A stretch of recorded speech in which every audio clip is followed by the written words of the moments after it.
তোমার তো হাইট অনেক বেশি, এবং তুমি মাঝে মাঝে এর আগেও বলেছো যে এটার কারণে অনেক সময় বৈষম্যের শিকার হতে হয়েছে, এবং এটা সংস্কারটা ঘরের থেকে হওয়া উচিত, সংস্কারগুলো। তোমার কাছে কি মনে হয় যে বৈষম্য আগে যে ছিল এখন এটা কি কমেছে? হ্যাঁ, প্রথম আমি মানে প্রথম না, বিষয়টা আমাকে ভয়াবহভাবে ইফেক্ট করেছে। অবাক লাগে এবং হাস্যকর লাগে এখন।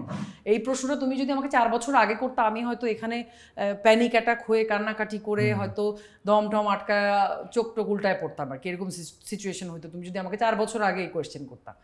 ধরো কিন্তু এখন আমার কাছে ফানি লাগে কেন, কারণ আমি এখন পুরো বিষয়টা না একনলেজ করেছি, পুরো বিষয়টা সিকোয়েন্স অনুযায়ী একনলেজ করেছি। আমি 2010-এ লাক্সে ছিলাম, আমি ফার্স্ট রানার আপ ছিলাম। 2011 থেকে আমার ইন্ডাস্ট্রিতে কাজের পথ চলা শুরু প্রফেশনালি। 12, 13, 14, 15, 16, 17, 18 সাল পর্যন্ত আমি আমার হাইট নিয়ে কখনো কোনো ওরকম বৈষম্যের শিকার হইনি বা ওরকম কিছু ফেস করিনি।